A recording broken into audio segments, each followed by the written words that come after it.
Oke, kita sekarang membahas miskonsepsi pada nyala lampu di rangkaian seri dan paralel. Jadi, di sini ada dua rangkaian seri dan rangkaian paralel. Oke, ini misalkan ini lampu A, ini lampu B, kemudian yang ini lampu C, yang ini lampu D. Dengan besar hambatan yang sama, yaitu 10 ohm. Sama ini 10 ohm juga. Oke, pertanyaannya itu, di antara kedua rangkaian ini, yang manakah yang paling terang? Rangkaian 1 atau rangkaian 2?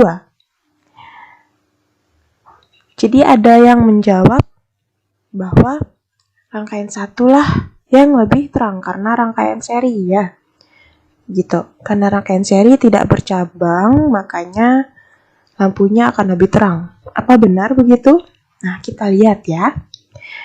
Sebenarnya dari sini sudah terlihat nih, ini garis-garis sinarnya itu nih lebih pendek kan? Ini rangkaian seri itu lebih pendek daripada garis-garis sinar yang di rangkaian paralel. Oke, coba kita cek.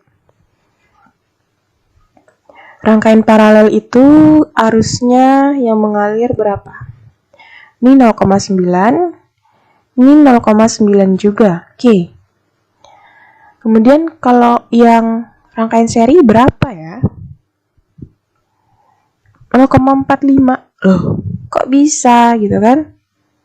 Kenapa nih bisa kayak gini? Berarti yang lebih terang itu rangkaian paralel. Karena arus yang mengalir itu 0,9 dengan arus totalnya dia 1,8. Jadi ini arus total yang mengalir pada rangkaian paralel itu 1,8 ampere. Kemudian setelah terbagi ke dua cabang, dengan hambatan yang sama yaitu 10 ohm, makanya arus yang mengalir pada setiap lampu itu nilainya 0,9 ampere.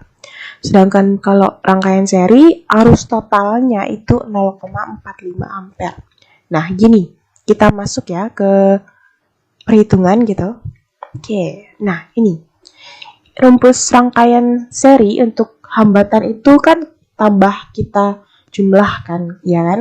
Jadi RS atau hambatan di rangkaian seri itu sama dengan R1 hambatan 1 tambah hambatan 2. Tadi itu hambatannya nilainya 10 ohm. Jadi 10 ohm tambah 10 ohm hasilnya itu 20 ohm. Nah, ini hasil dari hambatan total atau hambatan penggantinya itu besar, 20 ohm ya. Oke. Makanya kalau kita nyari arus I sama dengan V per R itu didapat dari V sama dengan I kali R. Nanti kita akan masuk ke pembahasan. Nah, ini I sama dengan V per R.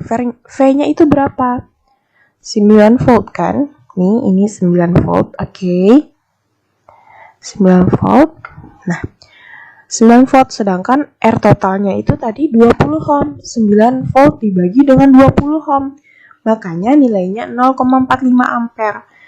Dari sini kita udah ketahui kalau makin besar nih hambatan pengganti atau hambatan totalnya, maka nilai I atau nilai arus listriknya itu malah makin kecil. Karena dari sini terlihat I sama dengan V per R, semakin besar arus listrik maka semakin kecil hambatan. Begitu pula sebaliknya, semakin besar hambatan maka semakin kecil arus listrik. Kemudian kalau yang paralel, ini rumus dari hambatan paralel. Hambatan total paralel 1 per RP sama dengan 1 per R1 ditambah 1 per R2. 1 per RP itu sama dengan 1 per 10 ohm. Tadi R1 R2 nya itu sama 10 ohm tambah 1 per 10 ohm. Oleh karena itu 1 per RP sama dengan 2 per 10 ohm. Kemudian RP sama dengan 10 ohm dibagi dengan 2. Ini tadi kan 1 per RP, jadinya RP di sini kita kali silang gitu ya. Oke. RP sama dengan 10 ohm dibagi 2. Hasilnya hambatan total paralel itu 5 ohm. Beda ya, ini 5 ohm, sedangkan yang ini 20 ohm itu. Jadi nilai hambatan total di rangkaian seri itu lebih besar daripada nilai hambatan total di rangkaian paralel. Oleh karena itu, arus total yang didapat akan lebih besar daripada rangkaian seri. I sama dengan V per R, 9 volt dibagi dengan 5 ohm. Ini 5 ohm yang ini. Hasilnya 1,8 ampere. Nah, arus total di rangkaian paralel itu 1,8 ampere, sedangkan yang ini 0,45 ampere. Nah, karena itu kita dapat simpulkan kalau hambatannya besar, maka arusnya akan semakin kecil. Begitu pula jika arusnya besar, maka hambatannya itu akan kecil. Dia berbanding terbalik gitu. Jadi, jawabannya adalah tentu di antara kedua rangkaian ini, lampu yang di rangkaian paralel atau lampu C dan D itu nyalanya akan lebih terang daripada lampu di rangkaian seri. Itu adalah konsep yang benar.